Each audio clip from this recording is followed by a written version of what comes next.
તો સુરત મનપાનો વર્ગ 3ના કર્મચારીઓને લઈને આકરો નિર્ણય છે। 10,000 કર્મચારીઓએ દર વર્ષે મિલકત જાહેર કરવી પડશે। 31 માર્ચ સુધી ડેટા નહીં આપે તો દંડનીય કાર્યવાહી કરાશે।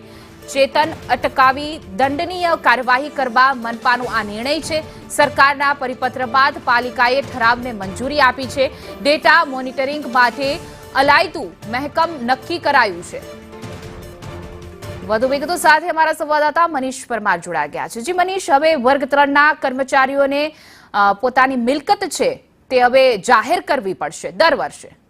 जी बिल्कुल, बात करिए तो पहला क्लास 1 और क्लास 2 ना अधिकारीओनी जे मिलकत छे ते जाहिर करवानी हती, कारण के महानगरपालिकामां अनेक वार बेनंबरी संपत्ति छे ते मळी आवती होय छे, जेने लईने आज जे निर्णय बनाववामां આવ્યો છે કે અધિકારીઓ છે તે પોતાની સંપત્તિ જાહેર કરે। ત્યારે હવેથી क्लास 3ના અધિકારીએ પણ સંપત્તિ જાહેર કરવાની રહેશે।